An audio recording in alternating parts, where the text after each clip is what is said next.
In the ancient Red Earth village of Umuokoro, the earth was not just soil, it was memory. The iroko trees stood like silent witnesses. The river Nwangele carried both water and secrets. The wind that passed through raffia palms carried stories of the living and the dead. In Umuokoro, people believed that pain did not die. It was inherited, and so was fear. Okamba was born during the season of heavy rain. The elders said thunder roared the night he came into the world. Strong child, they predicted. His mother, Azine, held him with tenderness. But tenderness did not live long in that compound. Obinna, his father, rarely smiled at the boy. From the age of 5, Okamba learned that tears were shameful. If he fell and scraped his knee, his father would say, "Stand up, the ground does not pity the weak." If he reached for comfort, Obinna would pull away. A man who seeks softness will die by softness. Little Okamba did not understand. He only learned it, and children learn quickly when love is withheld. Every harmattan season, when dry wind cracked lips and memory, Obinna retold the story.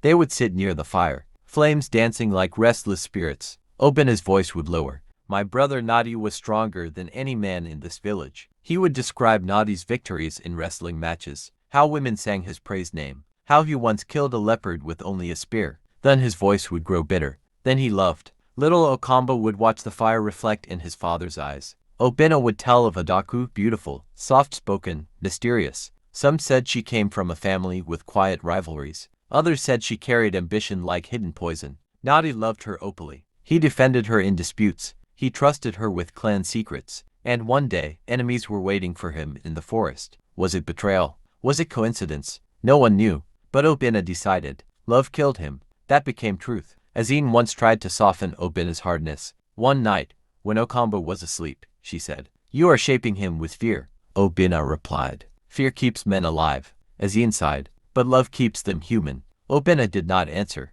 Within a few seasons, sickness took Azine quietly, and with her died the last softness in that household. From that day, Okamba became fully his father's son. By 16, Okamba's body was carved like wood by discipline. He trained with spear and machete. He spoke little. He laughed rarely. Women admired his strength from afar. But when they approached, his eyes were distant. He did not insult them. He did not flirt. He did not engage. Love was danger.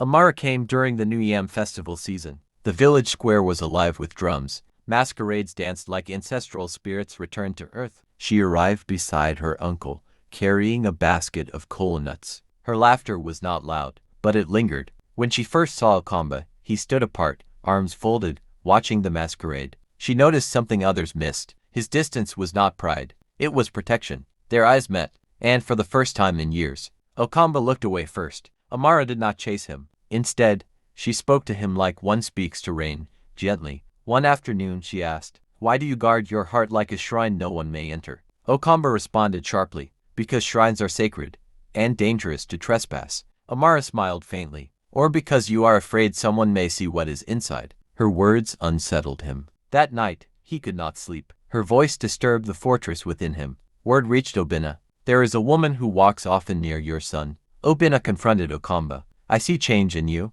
"There is no change," Okamba replied. "Do not lie to me.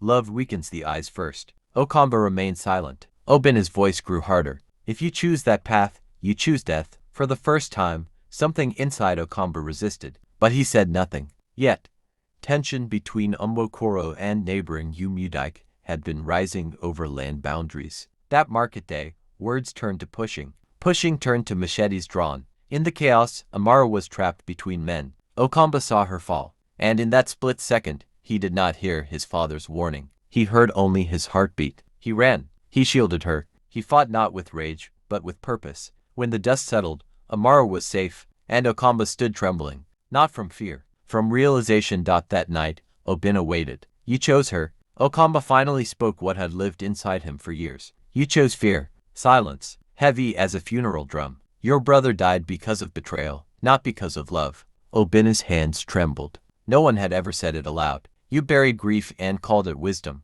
Obinna's voice cracked for the first time. "I could not lose another." Okamba's eyes softened. "Then do not lose me by teaching me not to feel." For the first time since Nadi's death, Obinna wept.